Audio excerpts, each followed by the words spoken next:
Olá, boa tarde. Eu sou a Adriana Cortland e estou aqui hoje propondo a minha segunda live. A primeira foi no dia 7 de abril. O tema era solidão e solitude. E a partir do trabalho com esse tema, eu recebi algumas propostas, alguns pedidos de temas para serem abordados. E o de hoje vem desse bate-papo, que é, no caso, o que me fortalece em tempos de crise.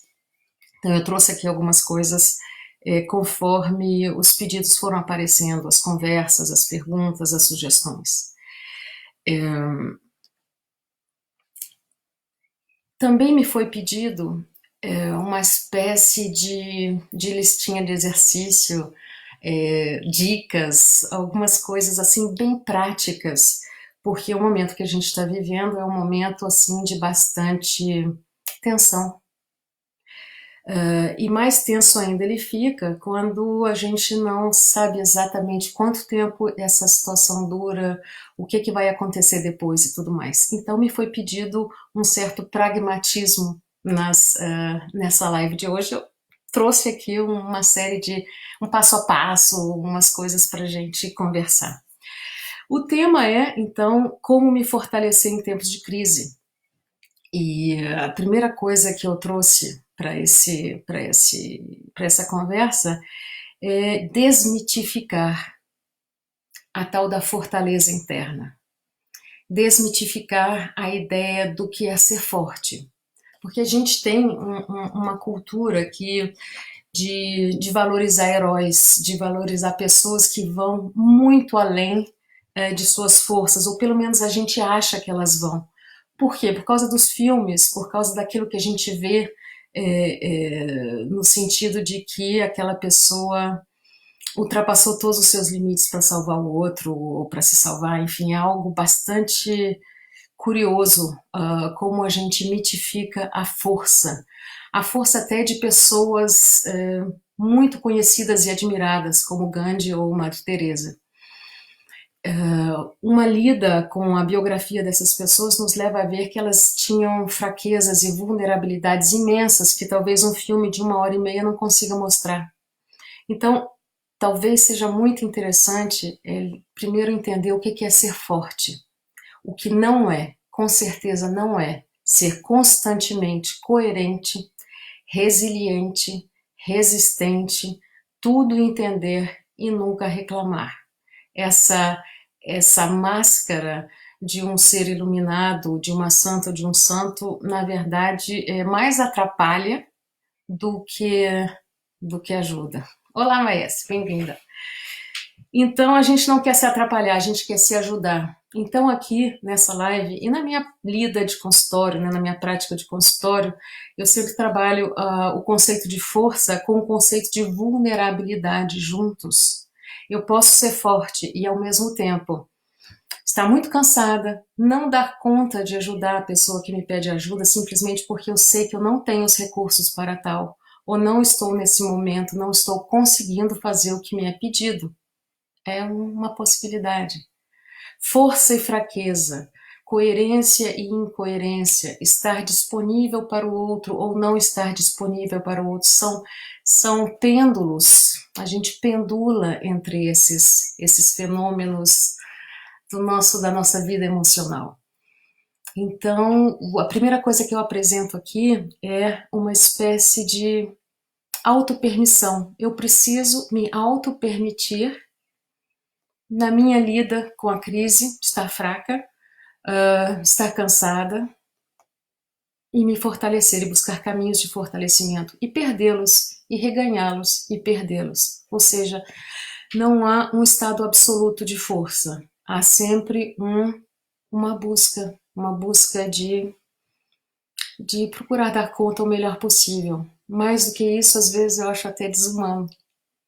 Então, desmitificar essas ideias de super-heróis e super-heroínas é um trabalho muito bonito, porque por trás deles está um ser humano, que é uma montanha russa de emoções, não é outra coisa.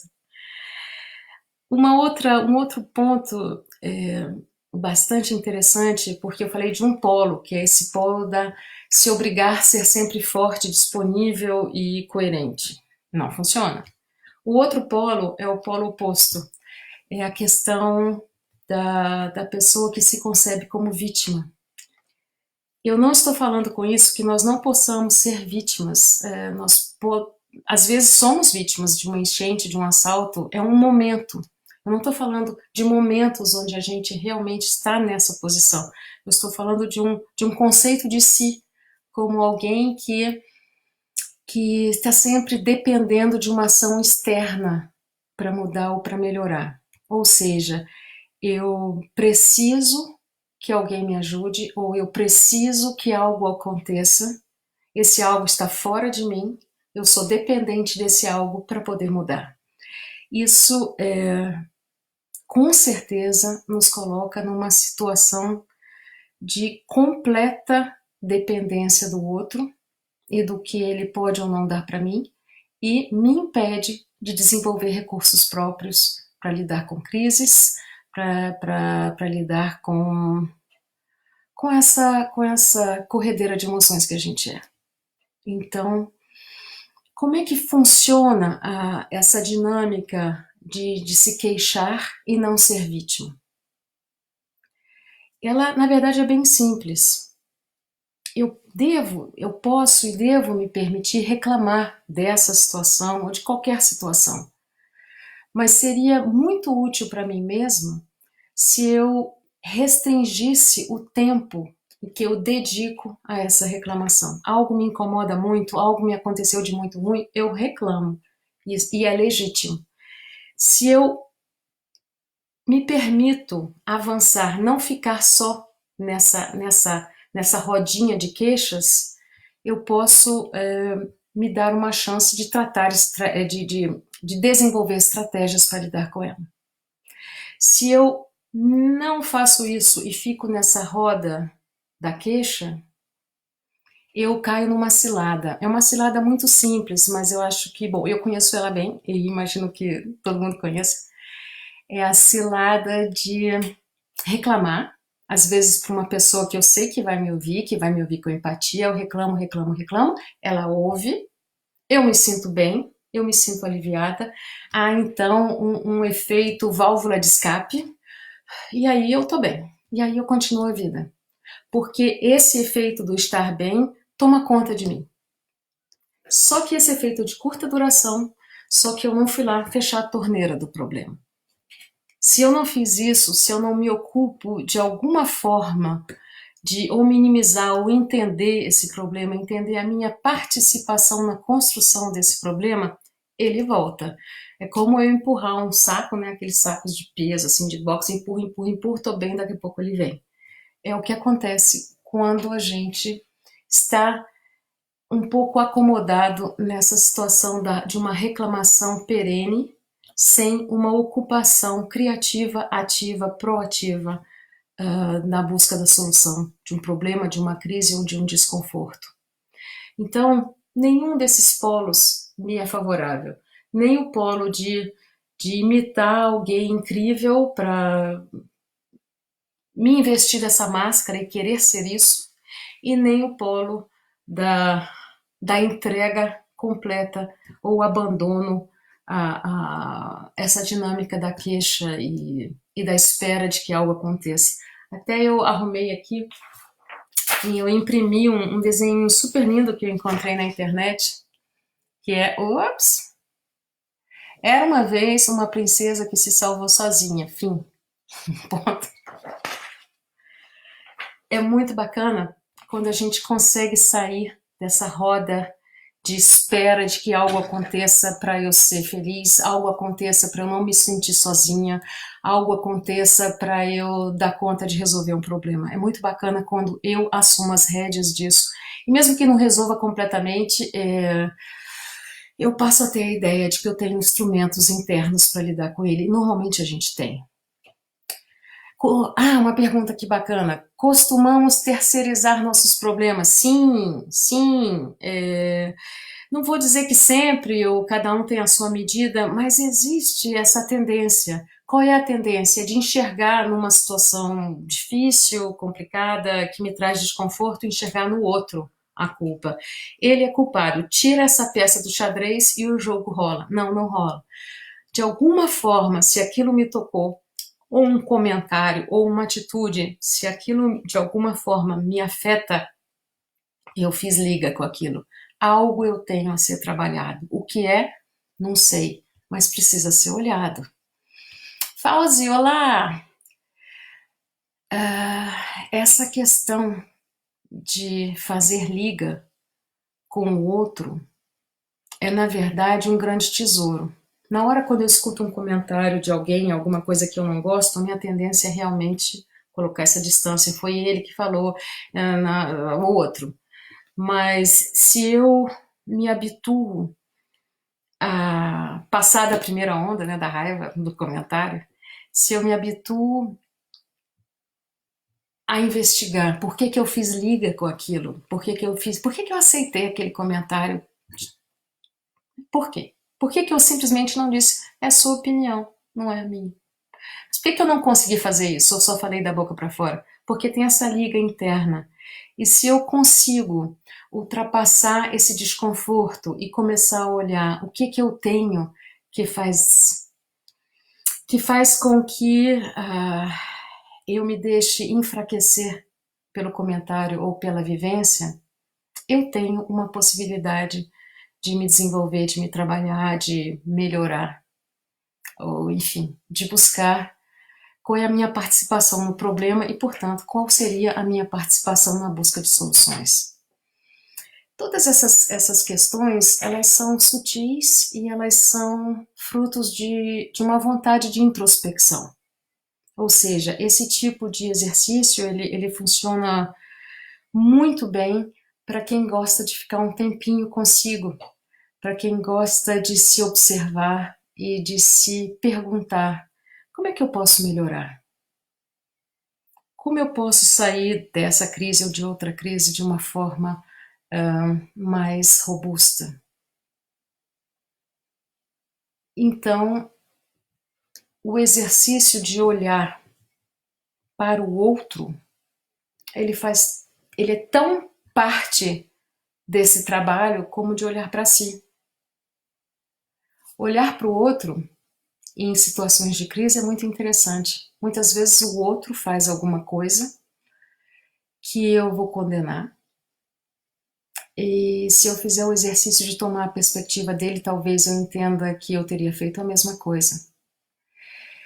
Eu vejo isso, sinceramente, em situações onde um certo medo exagerado tomou conta da gente. E eu, então,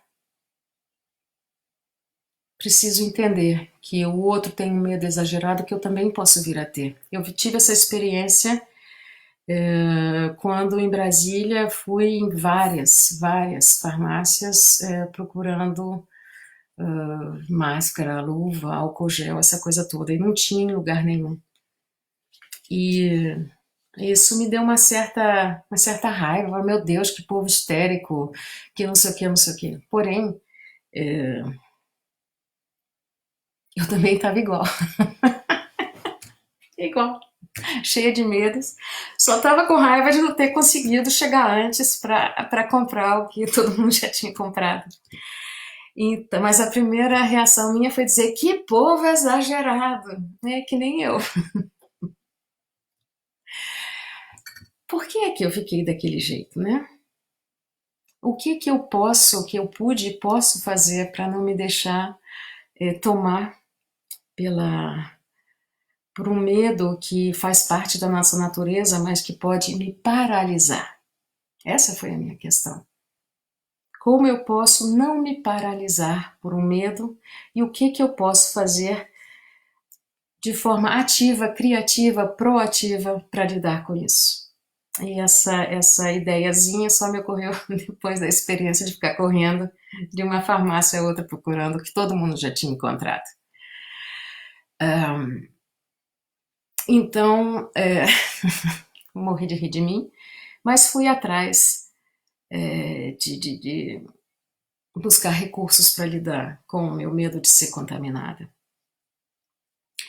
Uma outra ideia que eu uso muito e, portanto, fiz questão de trazer aqui é a ideia de atribuir significado ao que eu estou vivendo. Se eu estou vivendo um momento de muita tensão em função desse vírus ou em função de todas as crises que vêm na esteira dessa pandemia, como eu posso entender melhor o que eu estou vivendo? Depois desse evento da farmácia, eu sentei um pouco e fui colocar palavras para isso. A Clarice Lispector tem uma frase muito bacana. Ela fala assim: quanto mais palavras eu conheço, mais eu sou capaz de pensar meu sentimento. Então, depois da minha crise lá Ih, que povo histérico, onde quem estava histérico era eu, depois dessa eu sentei e fui buscar palavras para eu conversar comigo mesmo sobre o que eu estava sentindo, sobre o que eu estava vivendo. Eu gosto de escrever. Então eu comecei a escrever meu diário, diário do corona, ou seja, não escrevo diariamente, mas eu procuro escrever todos os sentimentos que eu tenho nesse momento, de estar confinado e não poder fazer o que eu gosto e tudo mais, todos os medos possíveis que passam pela minha cabeça. E fui descobrindo uma série de coisas sobre a minha pessoa que eu mal imaginava que existiam. Porque esse momento de introspecção e de buscar palavras para se contar para si mesmo é um momento muito rico. As ideias, as sensações, as emoções, quando elas estão presas na gente, só no nosso interior, sem possibilidade de comunicação, elas parecem claras, mas a partir do momento em que a gente tenta comunicar, quer seja para uma pessoa ou para a gente mesmo, a busca de organização dessas sensações, desses medos ou até dessas memórias, a busca dessa organização através de palavras, ela organiza de volta aquilo que a gente sente. Eu passo a ter insights sobre o meu estar nesse momento, o meu ser nesse momento. E esse exercício de buscar palavras para eu me encontrar nesse momento, ou até para eu melhor definir para mim mesma os meus medos do futuro, a busca dessas palavras, volto a dizer, quer seja só escrevendo ou conversando, ela é organizadora de pensamentos e, portanto, de sentimentos. Então, a palavra, ela é um veículo organizador muito bacana, mesmo que palavras nunca consigam realmente expressar o que está dentro da gente, mas é a única ponte que a gente tem de comunicação. Eu posso usar essas palavras depois para fazer arte, para pintar, para dançar, para fazer escultura, eu posso fazer uma série de coisas, mas tudo passa por esse pensamento que se organiza por palavras. Então fica a dica. Busco palavras para me entender, analiso os gatilhos emocionais que fazem com que a emoção X ou Y aflore em mim e posso, inclusive, a partir disso, identificar certos vícios comportamentais, certos padrões de comportamento. Será que sempre que eu me sinto ameaçada, eu reajo de forma de entrar em pânico? Eu fico paralisada? Será que eu entro numa espécie de ação sem parar? Eu não consigo mais parar de tentar fazer coisas para mascarar esse sentimento? Que padrões de comportamento eu posso descobrir em mim mesma se eu tiver o recuo, né? Se eu conseguir o distanciamento para parar o momento que me agonia, buscar palavras para entendê-los, buscar os gatilhos emocionais desse momento, buscar entender e analisar e ver se esses padrões de comportamento são frequentes na minha vida. Aí vem o próximo passo. Posso trabalhar esses padrões sozinha? Eu quero mudar alguma coisa, eu dou conta sozinha? Que estratégias eu precisaria para mudar esses padrões? Se eu não der conta sozinha, preciso de amigos? Preciso de uma ajuda profissional? que é? Não sei, mas o próprio momento, essa própria análise, esse momento de introspecção com esses exercícios, ele pode te dar caminhos de lida com essas lacunas e com essas angústias ou ansiedades. A última coisa que a gente deveria fazer é o que muitas vezes acontece, é mascarar emoções com alguma coisa que me impeça de me sentir. Eu posso tirar férias de mim mesma fazendo várias coisas, mas onde eu vou eu me levo, então eu vou levar esse estado também. Uma distração é bacana, férias, mudança de ares é muito legal se for possível, porém depois de um tempo eu estou comigo mesma. Então esses recursos que eu acabo de colocar são de grande valia. Tudo isso parece simples, mas requer que a gente lide com algo muito, muito, muito sério e intenso, que é mudar de hábito. Tem um ditado que fala que, como é que é? Velhos hábitos morrem lentamente, e é verdade. Velhos hábitos morrem lentamente.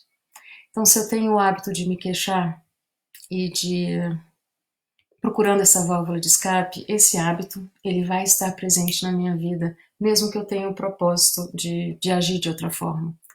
Se eu tenho o hábito de me sentir vítima do mundo, de coisas, porque de alguma forma a minha identidade foi construída dessa forma, essa identidade vai persistir. Se eu tenho o hábito de copiar ações alheias, porque eu acho que elas são bacanas, socialmente valorizadas, esse hábito vai existir e vai persistir. A mudança de hábito, se eu estou planejando mudar um pouco o meu comportamento, mudar um pouco o meu estar comigo mesmo, a mudança de hábito, ela requer um certo planejamento. Vou dar um exemplo que não se aplica aqui nessa época de confinamento, mas que é um exemplo assim muito frequente, que tem a ver comigo. Eu detesto ir para academia fazer, como é que é? Fitness, né? Fazer aquele, musculação, detesto. Então já me inscrevi várias vezes, mas não funciona. Sozinha eu não faço. Então, uma forma de me obrigar a fazer algo que eu sei que eu preciso aqui no caso onde eu moro tem grupos de trilha e eu me inscrevi. Não gosto muito não, mas dá para aguentar e eu adquiro o treinamento que eu preciso e sei que preciso. Foi a minha estratégia, não encontrei ainda uma estratégia melhor, mas foi a estratégia que eu consegui, ou seja, mudar o hábito de não fazer exercício, eu só consegui a partir do momento em que eu me cerquei de um grupo que mais ou menos tem a mesma dificuldade. É uma estratégia. Existem várias estratégias, tantas quantas existem pessoas no mundo. A única coisa que realmente é bastante recomendável é que a gente tire um tempo para planejar um contato interno, um contato íntimo, uma análise de si mesmo e uma busca de estratégias para mudanças, levando em consideração talvez alguns desses exercícios ou outros que a gente possa descobrir. Um último tópico que é muito importante hoje em dia no fortalecimento pessoal é não se expor permanentemente a ruídos de comunicação, a fake news, a essa mídia que constantemente contribui para uma poluição interna muito grande. Então, colocar essas barreiras também, saber o momento de desligar, de não ler, de simplesmente colocar filtros para essa comunicação externa também é uma forma de encontrar um descanso um descanso né, desses impulsos que nesse momento são todos muito, muito negativos. Isso é a situação que a gente está vivendo agora. Helena, oi, eu tive um certo probleminha de conexão aqui, não estava conseguindo olhar as perguntas, agora elas apareceram várias de uma vez, então vamos lidar um pouco com elas. Tem gente que parece que nasceu credor do mundo, ou seja, todos têm obrigação com ele, mas ele não tem para com os outros. Como lidar com isso? Olha, aí é de uma... Eu não consigo mudar ninguém. Eu não consigo dizer para o outro o que ele... Quer dizer, eu consigo sim, mas tenho esse direito, devo fazer, enfim, acho que não. Como diz Madre Teresa de Calcutá, mudar o mundo é muito simples, eu mudo a mim, você muda você. O que eu devo fazer em relação a essas pessoas, né, que são tanto quanto folgadas e estão sempre colocando demandas em cima de mim ou de quem quer que seja, é simplesmente colocar barreiras. É colocar barreiras. Se eu tenho essa tendência, e todas as pessoas que trabalham na área de saúde, na área de orientação, têm uma tendência de agir, né? Tem essa empatia já de uma certa forma bem aguçada.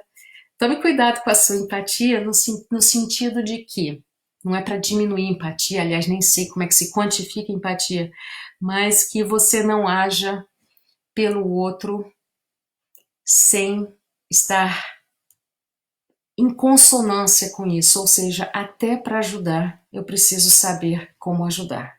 Eu não posso nem impor ajuda e nem me apressar com a minha ajuda ao outro, sem que haja um entendimento sobre o que ele precisa, que tipo de ajuda, eu posso dar essa ajuda, ele está podendo receber essa ajuda ou ele só está querendo um band-aid?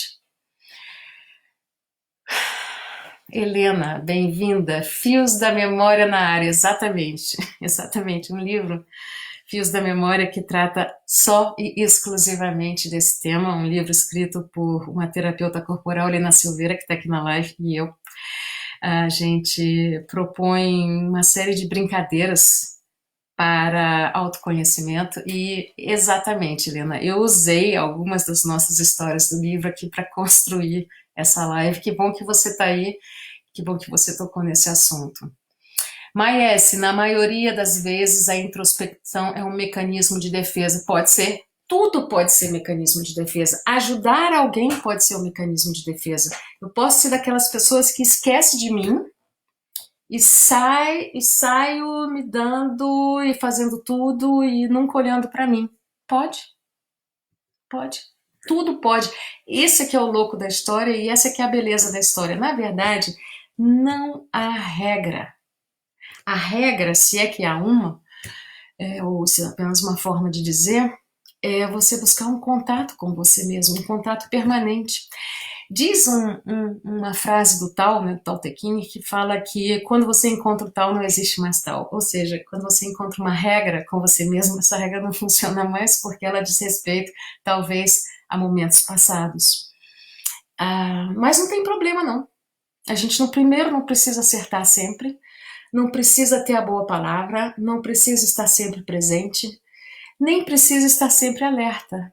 Mas o que eu acho que a gente precisa é ter essa vontade de estar em contato consigo mesmo e se transformando, mesmo que seja de uma forma inconstante e incoerente. Mas essa busca me coloca em contato comigo, ela me coloca em contato com as minhas necessidades e com as minhas inconformidades. É uma busca, é uma busca.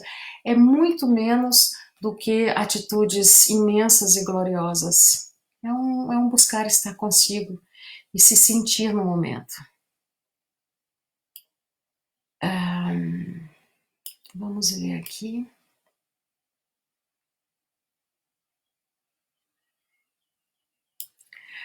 A ideia que nos levou há muitos anos atrás, Helena Silveira e eu, a escrever Os Fios da Memória, foi exatamente isso. A ideia de sensibilizar pessoas a buscarem um contato consigo mesmo, contato, reconhecimento de si e criatividade nesse contato. Mesmo que eu nunca consiga realmente definir muito bem o que é autoconhecimento, o que é uma autotransformação, porque o ser humano não deve e nunca vai chegar num patamar absoluto. Essas ideias não existem. A proposta do trabalho dos fios da memória, ou dessa live, ou de todo o meu trabalho de consultório, ela é o pilar é um só. É sensibilizar cada um a gastar, ou melhor, investir um tempo da sua vida para se sentir. E para que isso aconteça, essas pequenas dicas de exercício são importantes. Para que eu consiga me sentir e consiga fazer algo com isso, eu preciso conseguir dar palavras ao que eu sinto. Eu preciso conseguir me ver dentro do que eu sinto, mesmo que seja um sentimento não muito honroso, mesmo que seja me sentir dentro de um problema. Aliás, isso é uma coisa interessante. Eu me sinto dentro de um problema, ou seja, eu permito que haja conflito. Tem gente que não dá conta, que precisa de harmonia permanente. Interessante começar a se sentir desse ponto de vista. Eu preciso de harmonia e permanência para estar bem, senão eu me desequilibro. É um excelente ponto de partida para um autoconhecimento. De onde vem essa necessidade? É possível? Suíliam, bem-vinda. É possível estar sempre gerando harmonia? Eu acho que deve ser muito cansativo ser uma pessoa que sempre precisa de harmonia. Ou seja, então, a busca de harmonia é o meu passo, é o meu caminho de autoconhecimento. Pode ser outra coisa, pode ser uma pessoa extremamente reativa, que vive e responde sempre com um não. Está sempre na retaguarda. Esse é um excelente caminho de introspecção, de autoconhecimento. Que palavras eu ainda usaria para me definir como uma pessoa que está sempre na retaguarda? O que eu posso, da onde vem isso? Quais são os gatilhos para essa emoção de defesa? Ou seja, não importa onde a gente comece essa caminhada e, e esse fortalecimento interno, ele pode ser cada vez mais estruturado, robusto e duradouro se eu tenho essa coragem e essa disponibilidade de me ver de todos os lados. Do lado bom, ruim, médio, mais ou menos, forte, vulnerável, fraco, invejoso, generoso, mesquinho, altruísta e por aí vai. Se eu tenho essa disponibilidade e se eu consigo deixar o juiz de lado, não ficar me julgando, cara, ai, Adriana, como você é mesquinha. Ok, eu posso fazer essa constatação, mas aí depois eu deixo esse juiz de lado e vou lidar com essa questão. É um caminho bonito, feio, mas independente das qualidades desse caminho, ele é o meu caminho. Não é o caminho de imitar nem Madre Teresa, nem Irmã Dulce, nem Chico Xavier, nem quem quer que seja. É o meu caminho. E quanto mais eu reconheço o meu caminho, com as palavras mais honestas para reconhecer esse caminho, para pavimentar esse caminho, mais esse caminho é genuíno e mais as minhas respostas realmente trazem construção interna, ou seja, fortalecimento. É um pouco a ideia desse trabalho, é um pouco a ideia desses exercícios. Eu sempre recomendo, um pouco já indo para o fim dessa live, eu sempre recomendo que a pessoa tenha um caderno só para isso, um caderno de desenho, de colagem, de palavras sem nexo, um caderno que possa ser um companheiro nessas descobertas. Você não precisa reler, não precisa publicar o que você está fazendo, ninguém precisa saber, mas é uma forma de estimular essa organização, que também é uma organização não só emocional, mas também cognitiva. Então, bom, o caderno é a minha, é a minha praia. Existem pessoas que fazem de outra forma. Conheço bem a Helena, que está aqui, que faz esculturas maravilhosas com as emoções dela. Suíliam, que também está aqui, que faz fotografias maravilhosas com as emoções dela. Enfim, cada um tem um jeito. Mas tudo passa pela vontade de lidar com a coisa em si. Então, eu vou um pouco terminando essa live com um comentário que é quase que um mantra que eu faço comigo nas minhas meditações, que não são diárias, mas são frequentes. Eu tenho um compromisso comigo mesmo. Eu tenho um compromisso comigo mesmo. Eu tenho um compromisso comigo mesma. É por aí.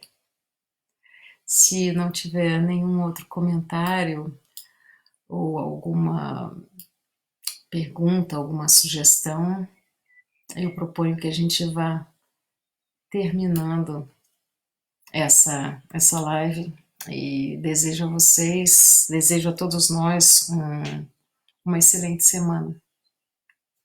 Tchau.